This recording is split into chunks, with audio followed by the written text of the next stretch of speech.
Assalamualaikum teman-teman, saya Randy Adha, Sekilas IT, dan di depan kalian juga udah lihat ya. Di sini saya pengen nyobain Windows 11. Harusnya sih resminya rilis tanggal 24 Juni, tapi mungkin syuting ini sebelum tanggal 24 Juni. Jadi harus ada beberapa langkah biar support ke komponen kita gitu yang kita pakai gitu kan, biar sebelum rilis kita cobain dulu. Nah, apalagi di sini tuh saya cobainnya di PC jadul, PC lawas tahun 2013-an lah kalau nggak salah. Ini AMD APU A4 6300 paling jadul yang ada di sini. Saya coba installkan Windows 10 apakah bisa atau enggak gitu. Oke lah, kita langsung saja tes ya, cobain bagaimana support atau enggak gitu kan si Windows 10 ke komponen-komponen lawas. Tapi sebelum itu pasti ada yang nanya, "Bang, gimana cara downloadnya, di mana?" gitu kan. Oke ya, di luar sana juga banyak banget ya teman-teman, linknya sudah beredar gitu. Kalian tinggal cari, menyelam lebih jauh lagi gitu kan, ke Google gitu kan, pasti dapat. Tapi kalau misalkan kalian belum dapat aja gitu kan, nanti saya akan simpan link downloadnya di deskripsi kalau misalkan masih ada ya, mudah-mudahan masih ada. Sekalian juga nanti saya bakalan simpan juga file tambahannya kalau misalkan gitu kan kalian mengalami kejadian error atau nggak bisa install Windows-nya atau si komponennya nggak support seperti di layar ini. Nah, misalkan kejadiannya seperti ini, nanti saya akan simpan juga file tambahannya supaya bisa berjalan normal gitu. Langkahnya seperti apa? Langkahnya gampang aja ya, seperti ini. Setelah kalian download file Windows 11 yang berukuran 4,3 GB, bentuknya nanti kalau kalian download masih dalam bentuk RAR. Kalian ekstrak, nanti di dalamnya ini ada file ISO yang berukuran 4,5 GB-an. Ya, seperti ini. Nah, si file ISO ini tuh kalian harus jadikan dulu bootable. Pakai aplikasi apa? Pakai aplikasi Rufus. Kenapa harus Rufus? Itu yang gampang. Pokoknya cepet-cepet aja ya, yang gampang. Nanti saya juga akan simpan file download si Rufusnya kalau misalnya kalian belum punya. Jadi saya sediakan semuanya di deskripsi. Oke, kalian sediakan flash disk minimal 8 GB karena si filenya tadi kan 4,3, 4,5. Jadi minimal 8 GB si flash disk kamu ya. Untuk membuat bootable Windows 11, tancapkan si flash disk ke PC atau ke laptop, lalu jalankan Rufus. Nggak usah banyak yang disetting, biarkan default saja ya. Setelah itu, kalian cari file ISO Windows 11 tadi yang udah diekstrak tadi ya, hasil download tadi. Nah, setelah itu udah ketemu, langsung aja klik start. Tunggu hingga prosesnya selesai. Butuh waktu ya lumayan lama sih ya, tergantung spek PC yang kalian gunakan. Tapi yang pasti di saya sih 2 menit atau 3 menitan ya. Kalian tunggu aja prosesnya. Dan selamat, flashdisk kalian sudah bisa dipakai untuk install Windows 11. Namun kalau misalkan kalian masih ada kendala seperti di layar ini atau PC-nya belum support, kalian akalin dengan menambahkan file tambahan. Nanti saya juga akan simpan file tambahan tersebut ya, biar kalian gampang gitu. Nanti tinggal download aja di deskripsi. Nama filenya ini tuh .dll, avriser.dll kalau nggak salah ya. Kalian kopikan aja ke dalam folder source, namanya tuh source seperti ini. Kalian lihat aja di layar. Kalian kopikan ke dalam folder source di flashdisk bootable yang kalian bikin pakai Rufus tadi. Nah, di dalam flashdisk tersebut ada folder yang namanya source. Kalian masukkan atau copy paste ke dalam folder tersebut.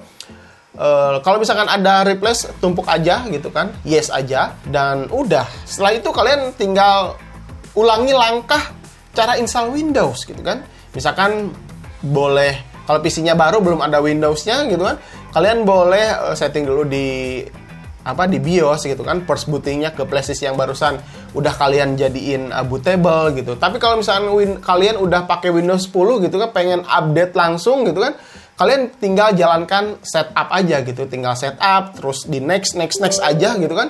Tunggu hingga prosesnya berjalan sampai selesai. Dan udah, nggak ada masalah lagi. Kalian bisa menikmati tampilan baru Windows 11. Nah, yang lebih menariknya, di sini tuh saya tes di PC lawas, teman-teman. Ini yang kalian bisa lihat di sini. Ini saya menggunakan APU AMD 6300 yang rilis tahun 2013. Ternyata bisa jalan normal, teman-teman, tanpa kendala. Tapi yang saya rasakan sedikit aja, mungkin Windows 11 ini agak sedikit berat daripada Windows 10 gitu kan. Ya mungkin aja gitu. Tapi saya belum coba lebih jauh lagi.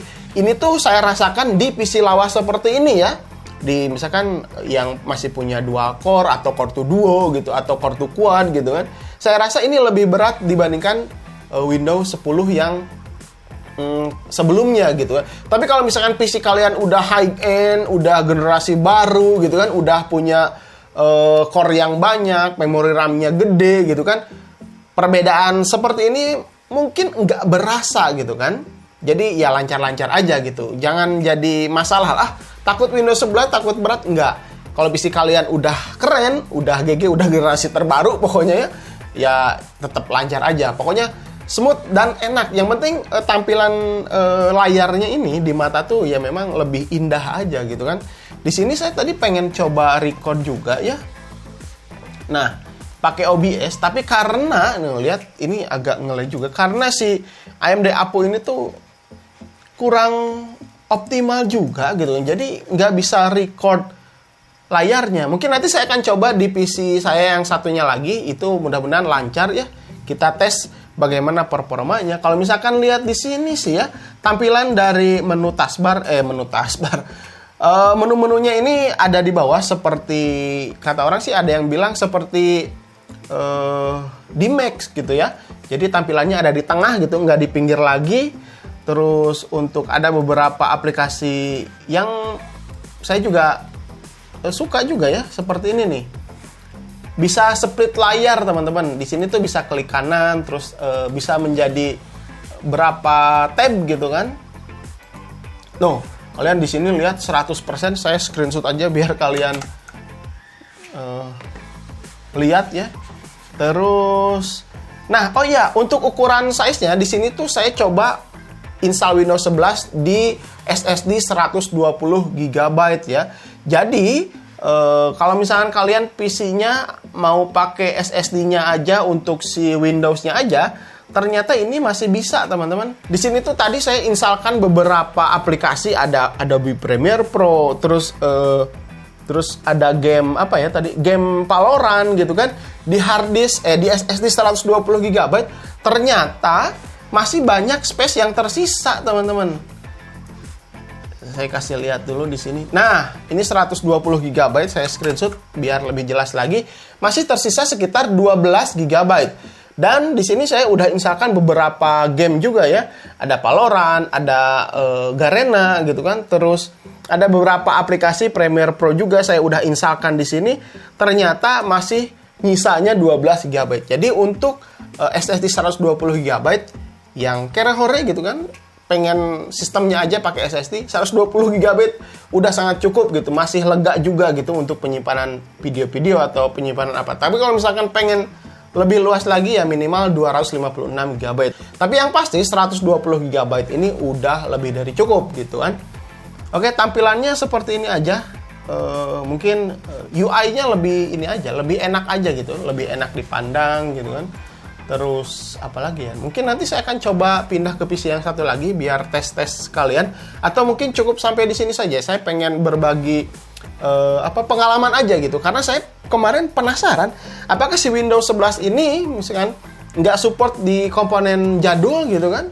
Tapi ternyata alhamdulillah gitu kan, PC 2013 ini masih support. Jadi kalau kalian masih pengguna misalkan Intel Gen 1, Intel Gen 2, Intel Gen 3, mau upgrade ke Windows 11 itu udah bisa gitu kan. Karena saya pakai Apu aja, ini A4 6300 lancar gitu. Apalagi kalau misalkan kalian gitu kan PC-nya misalkan di atas lebih baru daripada Apu A4 6300, berarti udah lancar. Oke, mungkin gitu aja teman-teman. Ini videonya mungkin singkat atau panjang, saya juga kurang tahu. Yang penting saya berbagi pengalaman aja gitu. Oke, mungkin cukup sampai di sini dulu. Saya Randy Adha, Sekilas IT. Assalamualaikum warahmatullahi wabarakatuh. Salam teknologi.